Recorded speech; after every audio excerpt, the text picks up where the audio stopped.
Welcome sa Dries TV. Kung interesado ka sa ganitong news, huwag kalimutang isubscribe ang ating YouTube channel. Maraming salamat! Welcome back again sa ating YouTube channel mga kakimpaw, and sa update natin ito, ang pag-uusapan natin ay tungkol sa mga importanteng ganap kina Kim and syempre kay Paolo Avellino.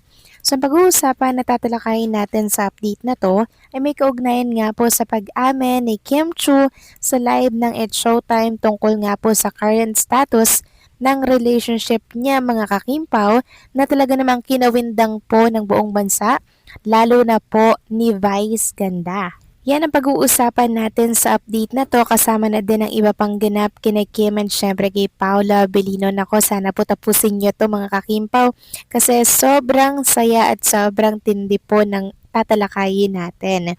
Pero bago natin pag-usapan yan, maraming salamat po sa inyong patuloy na pagsuporta at pagsubaybay sa mga daily update natin. Kaya naman bilang pasasalamat, narito po ang isang napili kong komento patungkol ito sa naging previous update. Mula ito kay Ginang Norma Dayag.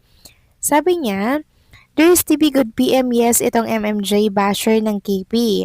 How do you know very well the personality of Paolo? Nakatira ka ba sa kanila? From the very beginning, you know the history of Paolo. Kaya stop yung paninira mo kay Paolo. Paid basher ka ba ng kabila? Kaya sinisiraan mo siya sa madlang people?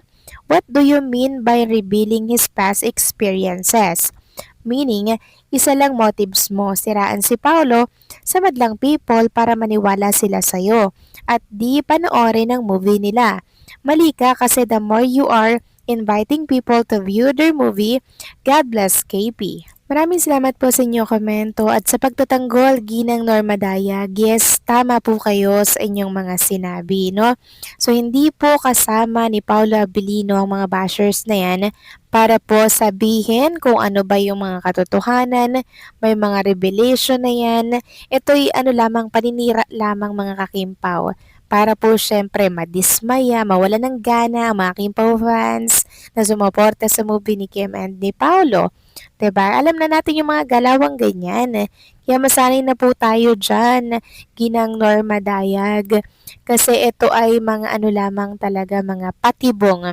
Talagang tinetest tayo kung hanggang saan po natin kayang ipaglaban at mahalin ang tambalang Kimpaw. Tayo naman kasi hanggang dulo yung suporta natin.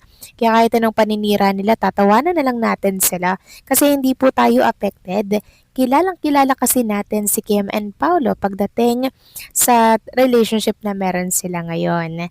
Kaya the more they bash, the more blessings to come para kay Kim and kay Paolo.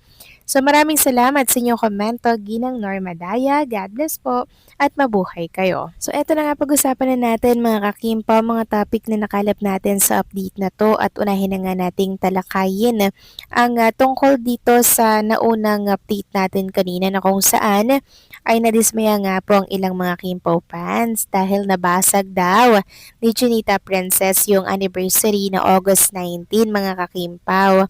So ito'y sinusubukan lamang tayo ni Chinita Princess. Huwag naman tayong masyadong balat sibuyas, 'di ba? Hindi tayo ganyan kababaw. Basta tayo, lalaban tayo. Sabi kasi ng isang netizen, yan na nga sinasabi ko eh. Bakit kasi pinipilit nyo yung 90 na yan? Isa man sa atin, alang nakakaalam kasi fans lang tayo. Minsan lang talaga mambasag yan. Yung isa pang issue, medyo stop muna din iba feeling kasi kapag nabasag.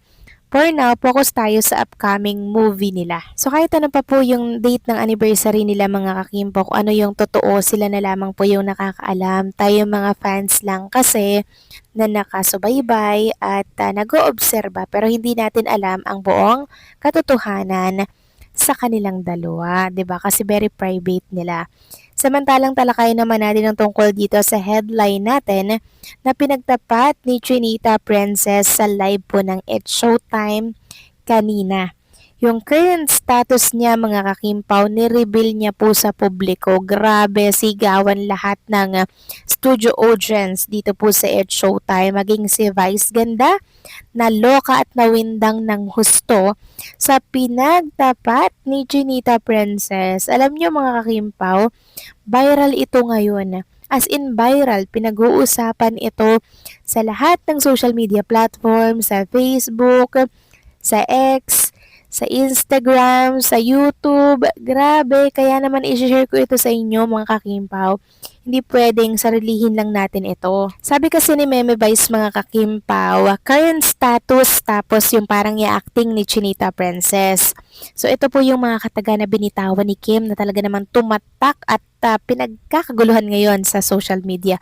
Sabi ni Kim, marami man ang aking pinagdaanan, magiging sulit kung para sa'yo ang hantungan. Alam nyo, pakabigkas niya niyan. Grabe, sigawan, tilian, talunan po sa studio ng It's Showtime.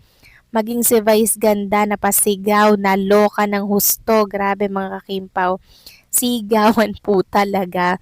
Sabi nga dito, ito na talaga yun ma. Tinanong siya ni Meme Vice kung ano ang current status niya at ito ang sagot niya. Marami man ang aking pinagdaanan, magiging sulit kung para sa'yo ang hantungan. Ay sus mga kakimpaw.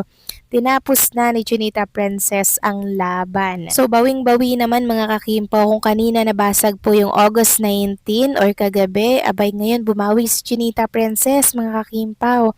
At talaga namang pinagtapat ang current status niya pagdating sa love life. Marami nga pong nagtatag dito kay Paolo Abilino. O Paulo, anong masasabi mo dito sa nireveal at pinagtapat daw ni Chinita Princess na alam niyo mga kimpaw, sulit kung para sa'yo ang hangtungan. O 'di ba? Halatang inlababo talaga si Chinita Princess kay Paolo Abilino. Pero syempre si Paolo, mas mahal ang ating Chinita Princess. Kasi yun yung gusto ni Kim eh. Dapat daw mas mahal siya kaysa mas mahal niya ang isang lalaki. Para nga naman hindi siya iiwan, para kampante siyang hindi siya ipagpapalit, mga kakimpaw, 'di ba? Ganyan po ka maingat na ngayon si Chinita Princess.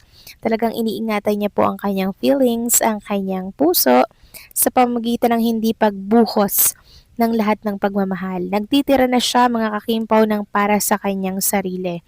Pinipigilan niya ang kanyang sarili mga kakimpaw. Kung nanood po kayo ng It's Showtime, for sure na pakinggan, narinig niyo po ito at kinilig din kayo ng husto dito. Baka nga napatalon pa kayo mga kakimpaw nang marinig niyo itong sinabi ni Chinita Princess.